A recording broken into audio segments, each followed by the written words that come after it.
एक लड़का गलती से एक देवता की मूर्ति से टकरा जाता है, लेकिन उसे क्या पता था कि उसकी एक बूंद खून से चमत्कार हो जाएगा। उसी पल मूर्ति फिर से चमकने लगती है और खून की एक बूंद उसके मोबाइल पर गिर जाती है। अगले दिन उसके फोन पर एक अजीब सा मैसेज आता है। उसमें लिखा होता है कि एक पुराना घर तोड़ते समय करोड़ों का कीमती फूलदान मिलेगा। लड़का पहले इसे मजाक समझता है, लेकिन जब वह ध्यान से देखता है तो पता चलता है कि वह पता उसी के घर का है। वह सोचता है, एक बार कोशिश करके देखते हैं। घर जाकर वह ढूंढना शुरू करता है और सच में उसे वही फूलदान मिल जाता है। वह उसे बेच देता है और अचानक उसकी जिंदगी बदल जाती है। जो लड़का कल तक पैसों के लिए परेशान था, वह अब करोड़पति बन जाता है। उसे समझ आता है कि उसके फोन में अब भविष्य देखने की ताकत आ गई है। थोड़ी देर बाद उसके फोन पर एक और खबर आती है। एक बिल्डिंग गिरने वाली है और उसमें एक बहुत बड़ा अमीर आदमी मारा जाएगा। लड़का सोचता है, अगर वह उसकी जान बचा ले तो उसकी किस्मत और भी बदल सकती है। वह उस रास्ते पर जाकर खड़ा हो जाता है जहां से वह अमीर आदमी रोज निकलता है। जैसे ही उसकी गाड़ी आती है, लड़का उसे रोक लेता है। पहले तो लोग उसे गलत समझते हैं, लेकिन वह जल्दी से सब कुछ बता देता है और कहता है कि आज उस बिल्डिंग के पास मत जाना। उनके साथ खड़ी लड़की को उसकी बात पर गुस्सा आता है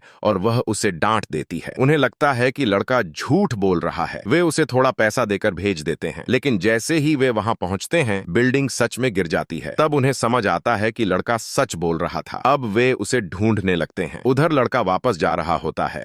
तभी उसके फोन पर एक और मैसेज आता है कि कल एक करेंसी की कीमत अचानक बहुत बढ़ने वाली है। वह सोचता है कि इससे वह और पैसा कमा सकता है। तभी वह देखता है कि उसकी गर्लफ्रेंड एक अमीर लड़के के साथ गाड़ी में बैठी है। वह जाकर पूछता है तो लड़की उसे नीचा दिखाती है और कहती है कि वह उसके लायक नहीं है। अमीर लड़का गुस्से में कुछ लोगों को बुला लेता है। जैसे ही वे लड़के को मारने जाते हैं, अचानक कई बड़ी गाड़ियां वहां आ जाती हैं। वही लड़की जिसे उसने बचाया था अब उसकी मदद के लिए आती है। वह उसे सम्मान देती है और सबके सामने उसकी इज्जत बढ़ा देती है। फिर उसे अपने ऑफिस बुलाया जाता है। वहां अमीर आदमी उसका इंतजार कर रहा होता है। वह उसका धन्यवाद करता है और कहता है कि जो चाहे मांग लो। लड़का कहता है कि वह अपनी मेहनत से आगे बढ़ना चाहता है। अब वह पैसे लगाकर बड़ा काम करने का फैसला करता है। लोग उसका मजाक उड़ाते हैं, लेकिन उसे अपने फैसले पर भरोसा होता है। कुछ दिन बाद बाजार में बड़ा बदलाव आता है और उसका दांव सही साबित होता है। वह बहुत पैसा कमा लेता है। अब वही लोग उसकी तारीफ करने लगते हैं। एक आम लड़का अपनी समझ और हिम्मत से धीरे धीरे बड़ी कामयाबी हासिल करने लगता है। धीरे धीरे